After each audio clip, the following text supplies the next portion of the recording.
Merhaba, ben Ayşenur Sena Tarakçı, 28 yaşındayım. Gördüğünüz gibi albinoyum. Rizeli bir ailenin ilk çocuğuyum ama ailemdeki ilk albino ben değilim. Ailemde bir albino daha varmış. Dolayısıyla ben ilk doğduğumda ailem böyle bu da nesi falan diye çok aşırı şaşırmamışlar. Çünkü albinizmin ne olduğunu zaten biliyorlardı. Ve dolayısıyla bir nebze daha bilinçli ve ne yapacağını bilen bir ailenin içinde dünyaya geldim. Bu sözler Türkiye'de sayıları yaklaşık 4000'i bulan albino bireylerden biri olan Ayşenur Sena Tarakçı'ya ait. Genetik bir farklılık olan albinizmle dünyaya gelen Ayşenur, albinizmden kaynaklı %95 görme kaybı nedeniyle eğitim hayatında öğretmenleri ve akranlarıyla büyük mücadeleler verdi. Ten ve saç renginin beyaz olması sebebiyle lisede akran zorbalığına ve arkadaşlarının ötekileştirici yorumlarına maruz kaldı.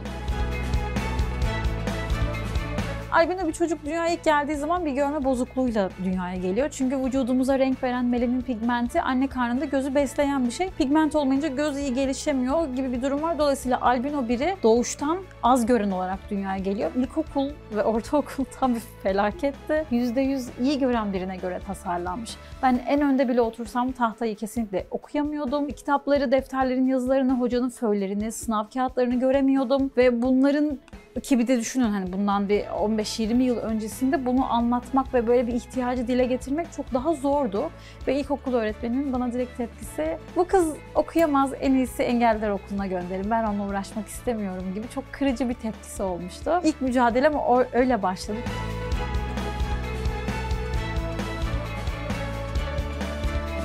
Albino bireylerin de herkes gibi aktif ve bağımsız bir yaşam sürebileceğini göstermek isteyen Ayşenur'un karşılaştığı zorluklar yalnızca eğitim hayatında değildi.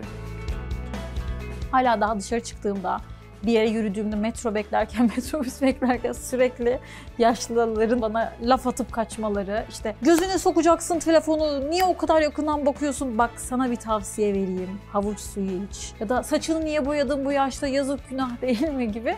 Böyle ama yani böyle lafı söyleyip kaçıyorlar, cevap vermeyi beklemiyorlar bile. Bu zorbalıklara hala daha rastlıyorum. Sosyal medyada da yine benzer bir durum var.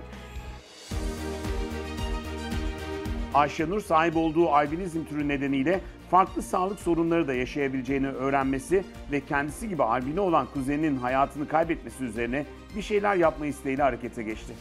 Pigmentsiz İnsan ismiyle sosyal medyada videolar çekip içerikler üretmeye başladı. Onlarca şehirde, okullarda, üniversitelerde konuşmalar yaptı.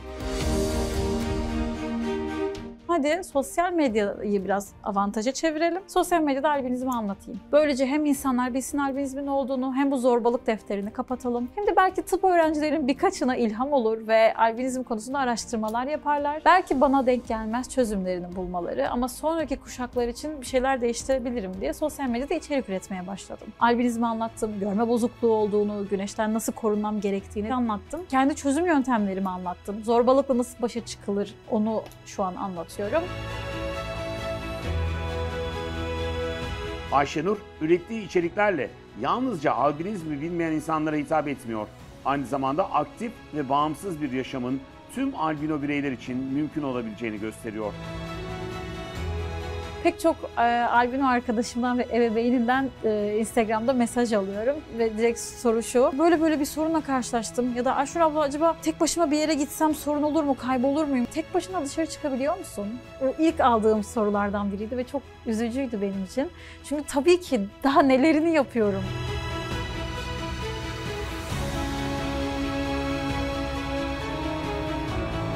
Bir gün bir etkinlikte Ayşenur ablayla tanıştık ve sosyal medyadan takipleştik. Ayşenur ablanın sosyal medyaya çekmiş olduğu videolar, sosyal hayatı beni çok etkiledi. Bana çok ilham oluyor kendisinin çekmiş olduğu videolar. Benim gibi albino bir insanın bu şekilde bir hayat sürmesi, bir yerlere gelebilmesi beni çok mutlu ediyor.